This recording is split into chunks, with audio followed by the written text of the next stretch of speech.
Аллахтын ысмы менен баянымды баштаймын. Пайгамбарыбыз алейхиссаламга салам жана салаваттар болсун. Аллах Таала Адам алейхиссаламды жаратты.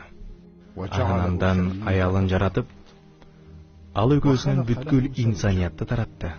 Аллах Таала Адам урпактарын улуу урматтуу жана жер бетинин кожоюндары болуусун каалады. Аллах Адам урпагынын арасынан элчи пайгамбарларды тандап алды. Бүгүн биз силер менен ошол пайгамбарлардын бири Калимуллах Муса алейхиссаламдын баяны менен таанышабыз.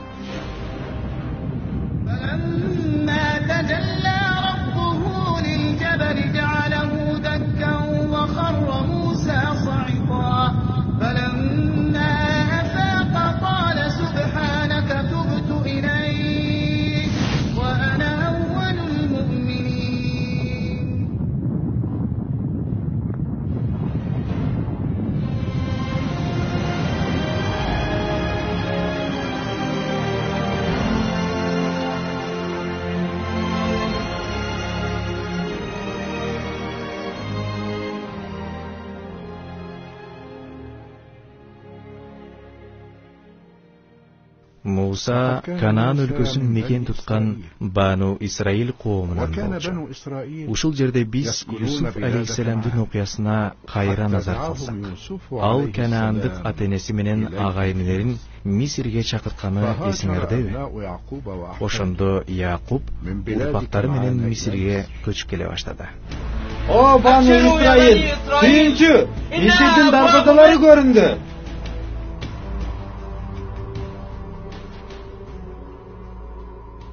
Алар Юсуфтун кабылдамасына келишти. Юсуф ал кезде Мисирге өкүм таасирин өткөрүп турган. Ал мындай деди: О сүйүктүүлөрүм, сиздерди көргөнүмдөн аябай толкунданып турамын. Жүйүңүздөрдү түшүрүп, жайгашып, эс алыңыздар. О Юсуф, биз каяка жашамак элек, үйүбүз жок болсо. Же ишибиз жок болсо? Юсуф айтты: Сиздерге бардык шарттарды жаратып берем.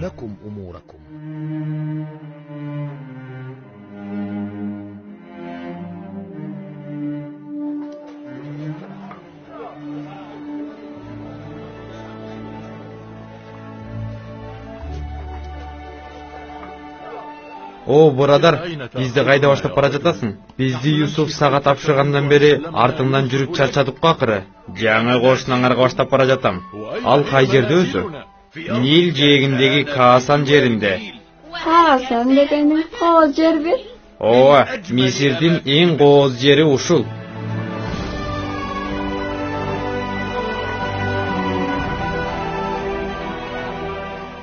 Ошентип Бану Исраил коому Каасанга отурупташты. Ал жерде бардар жана бактылуу жашап жатышты. Юсуф болсо Мисир казынасын аманаткөйлүк менен башкарып турду. О, жакшылар, саркы тамакта көп отуруп калбайлы. Бизди алдыда көбүштөр күтүп турат.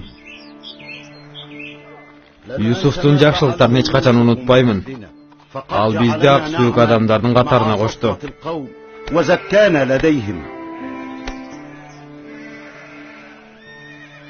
Аллах Таала бизге жакшылык кылган сыңары Юсуфта кайкөлдүгүн көргөздү.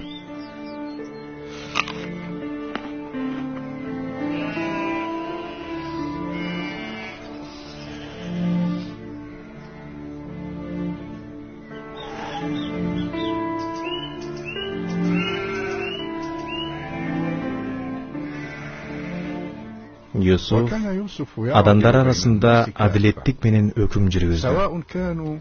Ал Мисирдин алсыз, көз карандылыкта жашаган түпкү элине да, элге өкүмүн өткөргөн күч кубаттуу келгенде Хексус урууларына да бирдей тегиз мамиле жасайт эле. Ошондуктан аны мисирликтер дагы, Хексустар дагы бирдей сүйө турган.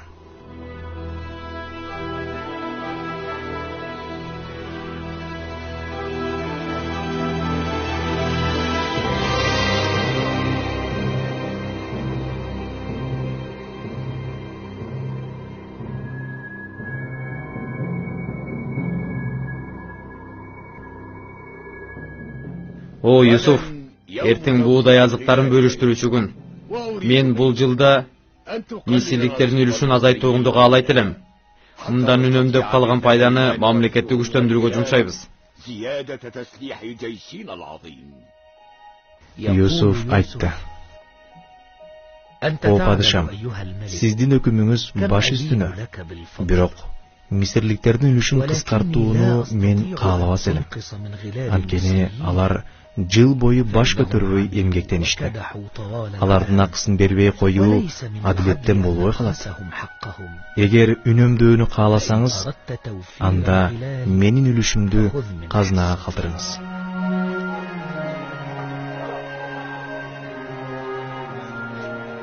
Уктуңбу? Юсуф мисирликтердин үлүшүн кыскартат имиш деп жатышат. Бул өкүм падышада.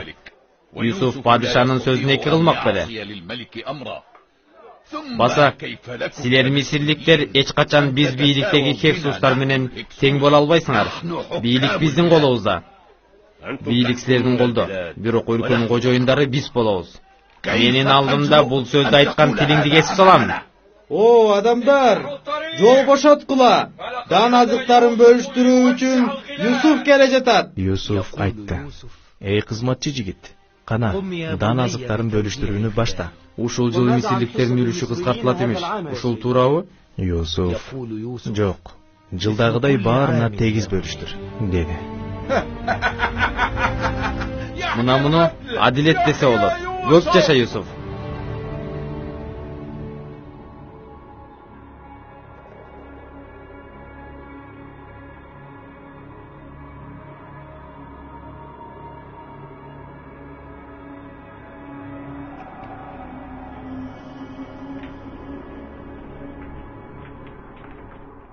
Юсуф өлүм төшөгүнө жатып, өмүрүнөн саналуу көз ирмемдер гана калганын сезгенде, Бану Исраил коомун чакырып, керез осуятын айтты.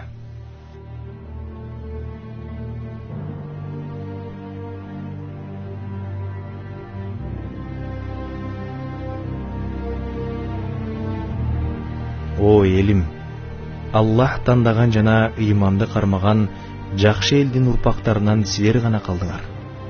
Аллах Таала бабаңар Ибрахимди, андан кийин чоң атаңар Исхакты, андан кийин атаңар Якубту силерге пайгамбар кылып жиберген эле. Алардын бардыгы силерди Аллахка эч нерсени шерик кылбай сыйынууга жана чыныгы динди карманууга чакырышты. Бабаңар Ибрахим Аллахтын досу жана бардык пайгамбарлардын атасы болгон. Мен араңарда болуп турганда, силер Мисир жеринде кор болбой жашадыңар. Бирок мына менин өмүр шамым өчүп бара жатат. Эгер Аллах менин жанымда ала турган болсо, силердин башыңарга оор сыноолор, зулум жана азаптар келет. Ошол күндөр келсе, сабыр кылыңыздар. Кандай күндө дагы диниңерди бекем кармагыла. Аз күндөрдүн аралыгында Аллах Таала силердин араңардан бир пайгамбар чыгарат. Ал силерди Мисир фараондорунун зулумунан азат кылат жана Аллахтын акыйкат динин кайра орнотот. Унутпагыла, Аллах Таала сабыр кылуучулар менен бирге.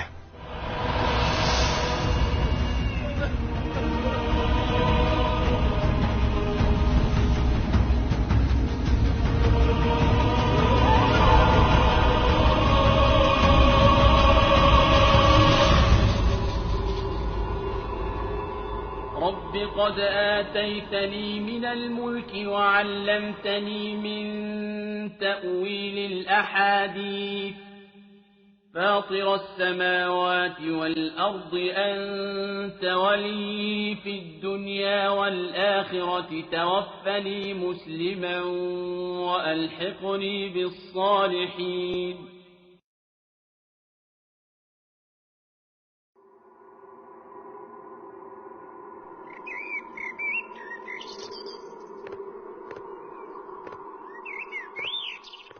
Арадан 4 кылым өттү.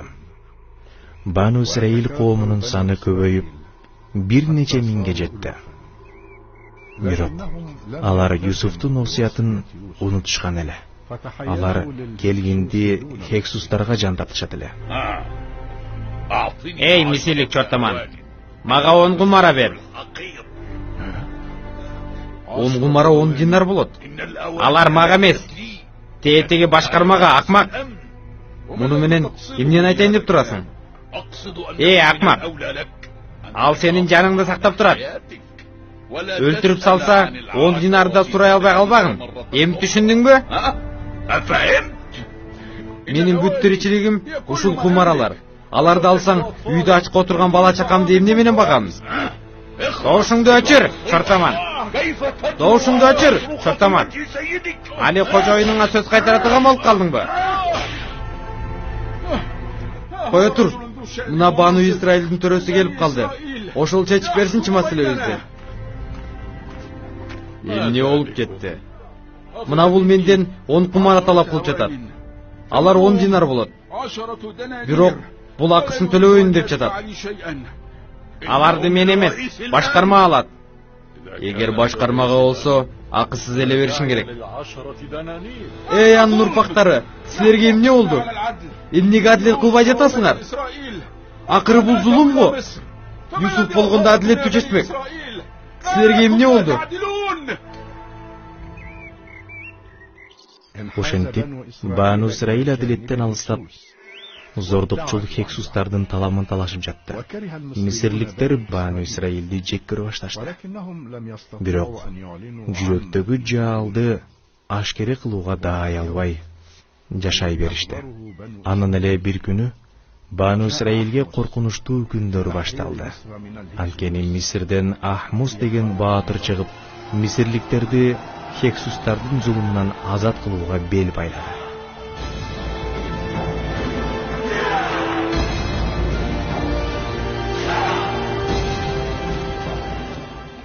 Мисирликтердин ушунча кордолгонун жетишет.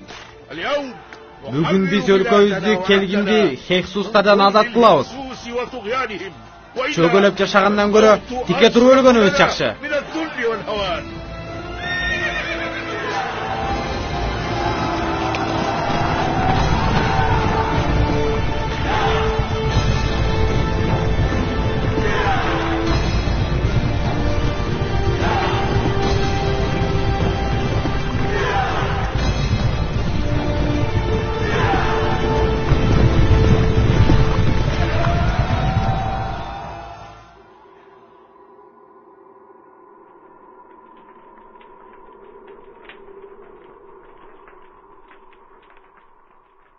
Аеосуз согушта Ахмустун аскерлери жеңишке жетишти жана Хексустарды Мисирден айдап чыгышты. Хексустарга жан тарткан Бану Исраил болсо Мисирде калган эле. Мисирликтер алардан өч ала баштады.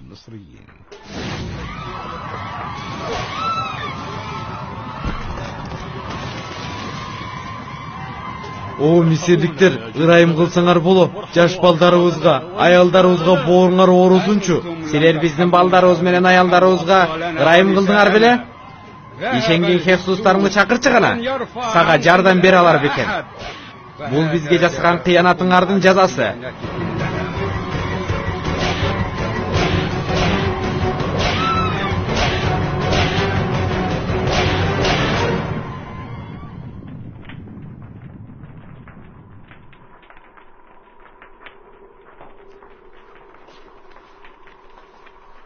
Бану Исраилдин башына оор күндөр келди. Алар Мисирдин ар кайсы жерлерине тыркырап, жапырайган тамдарда өтө жакырчылыкта күн кечире баштады.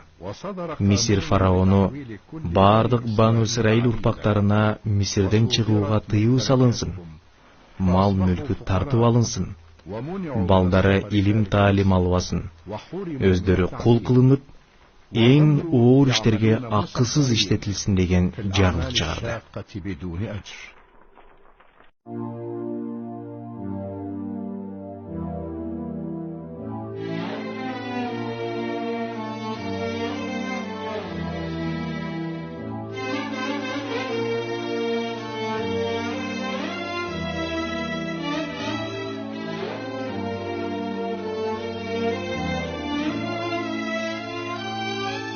كلمت موسى وعيسى باسمك اتكلم كلمت موسى وعيسى باسمك اتكلم